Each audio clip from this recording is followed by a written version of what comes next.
Well, first today, the SIS says threats to New Zealand's national security are increasingly likely to come from within, be it disgruntled government employees or those in desperate need of extra cash. Our intelligence service is warning New Zealand can't take safety for granted as it lays out recent threats in more detail than ever before.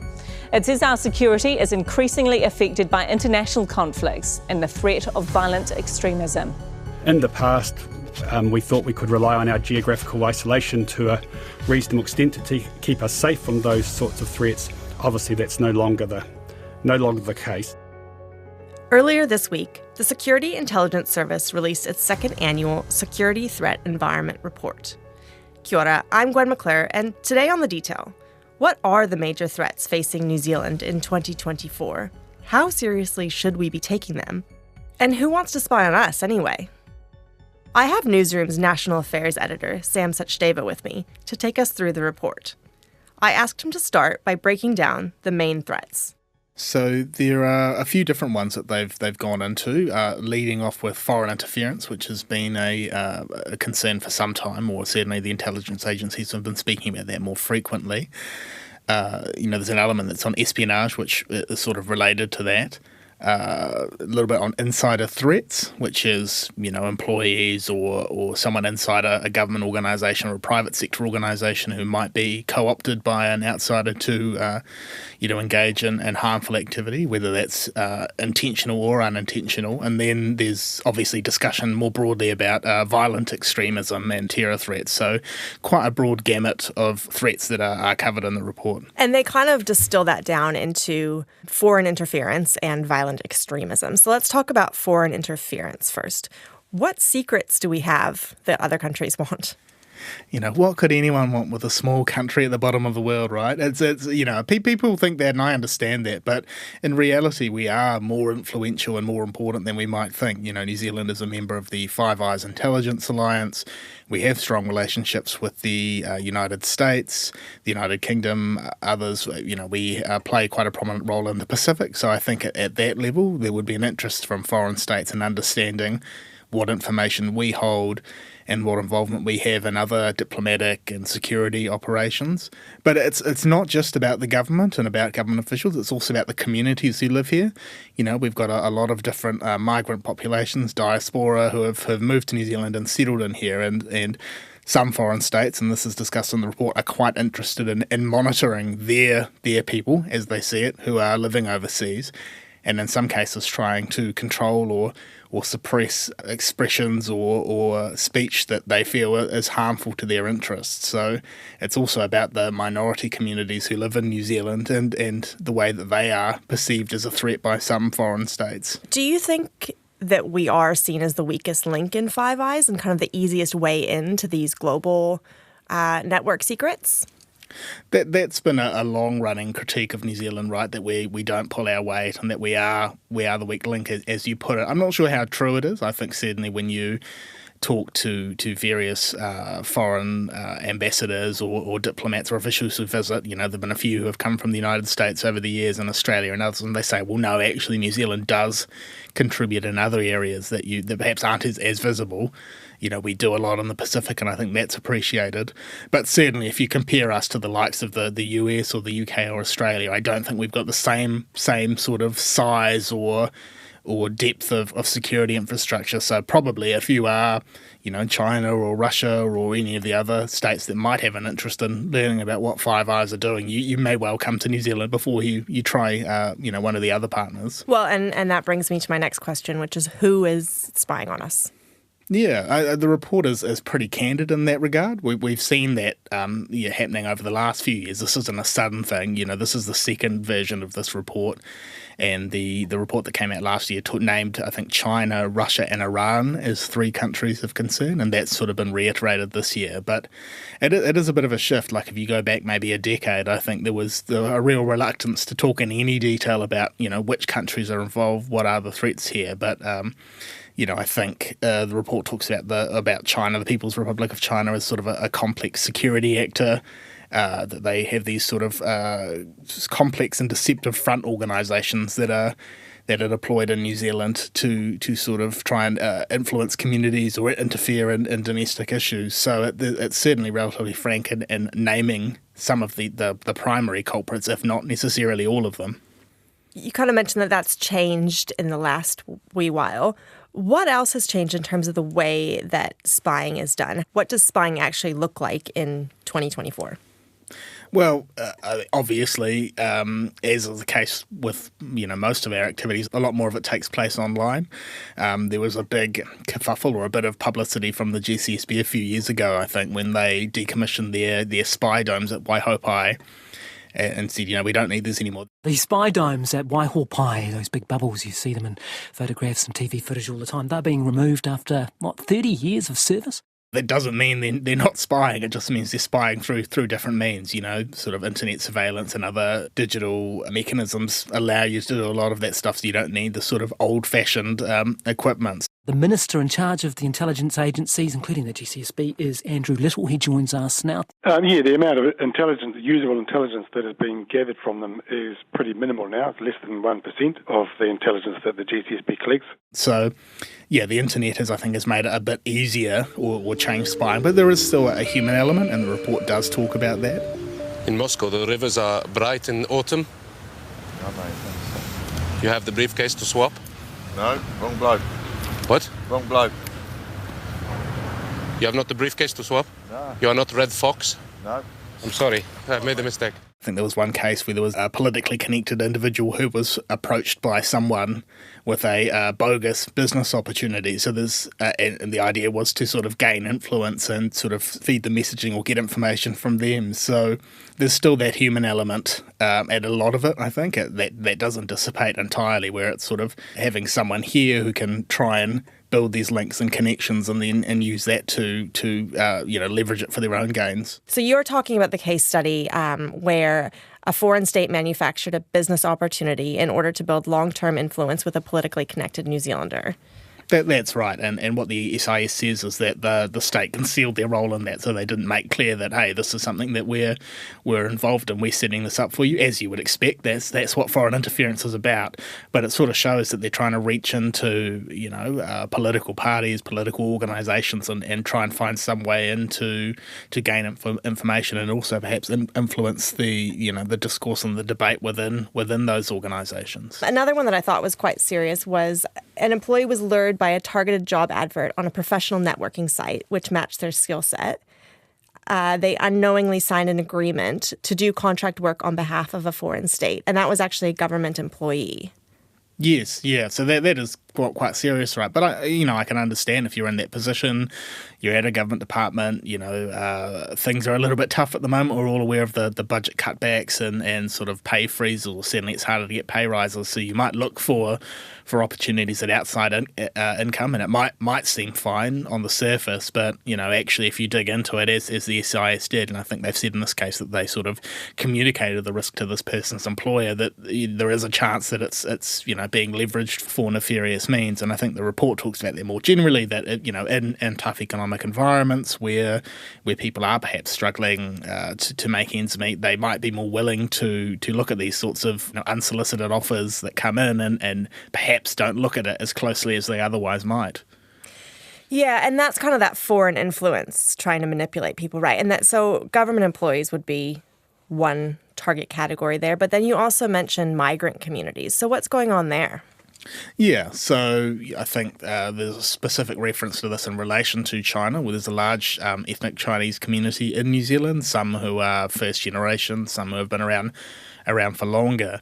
And the way China views these things is I think the idea is that if you are of Chinese heritage, you are a Chinese citizen, no matter where in the world you are. So I think there's a view that they try and, want to, monitor what is being discussed, if there are critical remarks of the Chinese government, so they keep an eye on that, and then sometimes they will try to, suppress that. And I think there have been high-profile cases where you've got, the likes of Falun Gong in New Zealand, pro-democracy supporters, activists who have complained of being monitored or having pressure placed upon them from if not the Chinese state directly, then people or organisations that they believe are connected to them. So it's a very real concern, and it's the communities in New Zealand deserve as much protection and freedom of speech and freedom of expression as any of us. One of the things the report talks about that you've mentioned as well is our spot in the Pacific.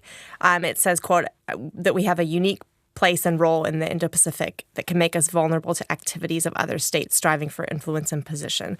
What does that mean? What is it that, I guess who are we talking about here, and what is it that they want in the Pacific? Who in terms of the foreign nations? Yep. Yeah. Look, China has taken a increased interest in the Pacific in recent years. That's no secret. There's been a lot of discussion, a lot of debate about it. But it's not just China. There are other countries. India, I think, is doing a little bit more. France, the UK, the US has stepped up its efforts, opened a lot more embassies. So the Pacific and the Pacific Islands are just generally a more contested space. I think interest in the region is sort of on a number of levels. There are natural resources, a lot of fisheries, fishing stocks there. So if you're a country that wants to, secure your supply of food, then you obviously have an interest in building links there. Other natural resources, minerals, there's a lot of debate in the Pacific at the moment about deep sea mining and whether that's something they want to explore. So there are foreign companies and foreign actors who will be watching that with interest. But also, it's just about influence building at a global level. If you can build ties with the Solomon Islands or Vanuatu or Kiribati, those votes count just as much at the United Nations and other global bodies as New Zealand or the US or the UK. So there's value in sort of building ties with those smaller states and getting them to see your way of thinking and support you at an international level. Okay, so that's the foreign influence piece of it. Let's talk about extremism. What is the threat level there? So the threat level, if we're talking about a terror attack, is low, and it's been there since November 2022. That does not mean that there's no risk, obviously. It says, in fact, that an attack is possible, but there's certainly been no deterioration in the last year or two. So that's sort of heartening at one level, I suppose.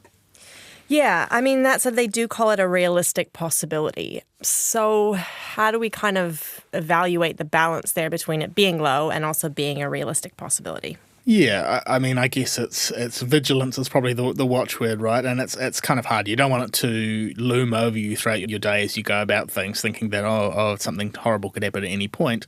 But it is just being aware, I suppose, in the way that you deal with things and look for risks. I mean, the way that they talk about it is they say that the most likely risk is a lone actor, so someone who gets radicalised, self-radicalised, whether that be online or other methods, and then chooses to carry out an attack. And that's very difficult, obviously, for authorities to detect and stop. We saw that with the Christchurch terrorist in 2019, and then a couple of years later with the Newland Mall attack. We begin tonight with a terrorist attack in an Auckland supermarket that's left multiple people injured and the alleged offender fatally shot by police. More details are still coming in, but the Prime Minister's confirmed he was a known extremist. The man was originally from Sri Lanka. He moved to New Zealand in 2011 and he was on the government's watch list from 2016. So he has been monitored and known to authorities for the last 5 years. It is quite difficult to stop and prevent. So I think it's, to the extent that they can work on this, it's probably at the source, right, trying to cut off those online avenues of radicalisation where possible. Yeah, and that is quite a heavy focus, right, is the online radicalisation. There was a piece in here, the Telegram Collective they talk about, which is, they say, users mostly operate on the online secure messaging platform Telegram. And there are New Zealand individuals who are or have been members of Telegram, that's quite hard to say, affiliated channels. I mean, you cover this stuff. Is that something that you were aware of, that you think is a big threat? I'm not hugely familiar with Telegram specifically. I do know that earlier this year the UK prescribed or designated them as a terrorist organisation, which is a relatively big move. The Telegram Collective is a dangerous, neo-fascist, anti-Semitic organisation that uses the internet to encourage, celebrate and promote hateful, terrorist acts of violence. Now, this is a disparate online network of neo-fascist accelerationists, as they're known, that essentially has been linked to either arrests or attacks in the United States, Canada, and Slovakia. We have taken the first step to banning them as a terrorist organisation. Terrorists are changing their tactics. Today marks the first time that we are enacting a ban against an entirely online group that has inspired attacks in the real world. It means that if you're providing support to that group or working with them, then that in itself is a criminal offence. As far as I'm aware, New Zealand hasn't taken that step.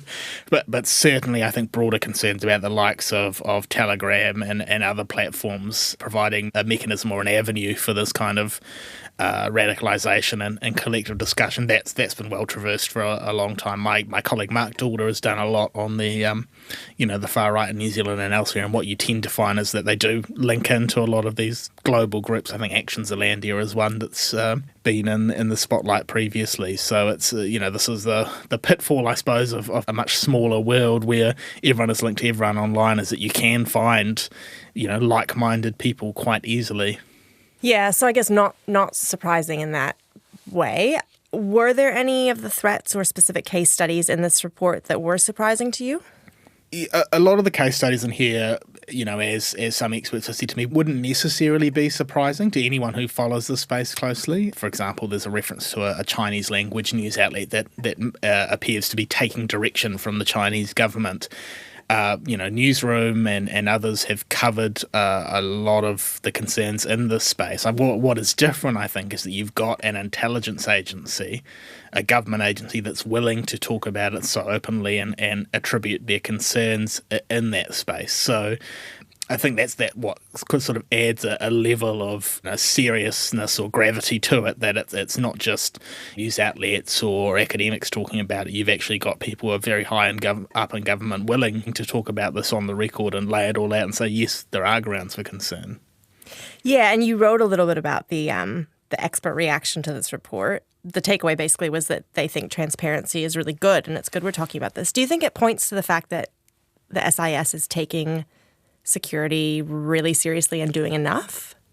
Yeah, look, there's always a tension in this space, right? I think they do want to say more. Andrew Hampton has talked about this, saying we want to be open about the threats that we're facing and give people the information that they need to be aware to or alert to these threats. But there are limits to that. I listened to Andrew Hampton on 9 to Noon with Catherine Ryan on RNZ, and it was a good interview, but it was almost painful at points, right? When Catherine was trying to get the detail on something, and you could see or hear Andrew kind of wanting to be helpful, but at the same time, needing to protect the methods of gathering information, or being reluctant to talk in too much detail about any case studies. One of the things that we have identified is, in the past, you could talk about, there's violent extremism over here, there's foreign interference there, there's geostrategic competition happening. One of the trends is how these things are increasingly overlapping. How? Well, there are examples globally, for example, where you have state actors using criminal groups to help undertake foreign interference on their behalf, or you may have a foreign state who is prepared to engage with a terrorist organisation because it helps them with some of their geostrategic priorities. Okay. So there's that tension there. Like, yes, they've come out of the shadows, our spy agencies, compared to, a decade ago or longer, but there are still obviously going to be limits on what they are comfortable talking about. So there's a little bit of a tension there, but things are sort of still markedly improved from a few years ago. Well, and there's kind of a limit to what they can do in some of these situations as well, right? There's this other case study in there where they talk about the fact that in the past 2 years, people from a, quote, unit have repeatedly come to or tried to come to New Zealand to get information from us. And they say that they've warned this group that they're aware of the activities, they must stop, that they will continue to monitor and disrupt this type of activity. And, if I'm that foreign actor, I'm not shaking in my boots at that. How much power do they really have? What do they do? No, and that's a fair point. I think they say that in the report, that the SIS is not a law enforcement agency, so they are not going to be arresting people or prosecuting them. That's not their role. So they deliver these warnings, and you're right, at one level, maybe it's not going to make you quake and fear, like, oh no, they know what we're doing. But at least it says, if you're trying to be covert, it's not working. We know what you're up to and we are following you, so that does probably have a deterrent effect. There has been a debate about whether we need some sort of foreign interference legislation. Australia implemented some a few years ago. There are other countries that have laws in this space. As I understand it, the Ministry of Justice has been looking at the area, but I'm not aware of any developments or any indications that a law is incoming anytime soon. And there are cases where a law is broken and something can be done. Take the 2004 incident when 2 Israelis illegally tried to obtain New Zealand passports. They pleaded guilty, though they denied they were Israeli spies. They were sentenced to 6 months in prison and had to donate to a local charity. Firstly, I'm entirely satisfied with the sentence which the court has handed down. Yeah, it's not as if there's no recourse there. It's just there's a relatively high bar that, foreign interference in and of itself may not be a crime. It's more that, the methods that you employ to do that. Today, we're announcing that we are suspending high-level visits and exchanges with Israel. Any Israeli officials wanting to come here will have to get visas from this point. We will not be rapidly agreeing to the appointment of a new Israeli ambassador. We are putting constraints on official dealings with Israeli honorary consuls in this country. We look forward at some point to the Israeli government swallowing its pride and offering the explanation and apology we've asked for. So, 20 years later, are we doing enough to prevent foreign interference? It's a hard question to answer because, yes, we're getting this sort of surface level detail, or a little bit more than that. That's a little bit unfair from the SIS and others about what's being done, but there'll be a far more being done behind the scenes that we don't hear about. I think clearly from looking at this report and other reports in recent years, I don't think the government and government agencies are under any illusion about the threat of foreign interference and violent extremism and other concerns. So I think it's certainly on their radar. What they're doing precisely to combat that is maybe a little bit harder to gauge. One of the other things that stood out to me is at the very end of the report, they say that they're talking about their methodology, and they say that their confidence in the report is, quote, medium. That doesn't feel reassuring. Yes, you might hope for more than a medium degree of certainty on these things, right? I think part of what that reflects is what's talked about earlier in the report, is that a lot of this, by design takes place on the shadows, and there is plausible deniability. The idea is that if you're a foreign state, you don't want your fingerprints all over a particular case of interference or improper influence. So I'm sure for intelligence agencies there is a degree of connecting the dots and arriving at a conclusion. Are they dead certain? Not necessarily, and I think that's sort of spelled out in the confidence level that they indicate, but do they have enough confidence, I suppose, to want to warn the public and others of the potential risks? Then I think maybe that's more understandable. That's all for today. The Detail is a newsroom production supported by RNZ and New Zealand On Air.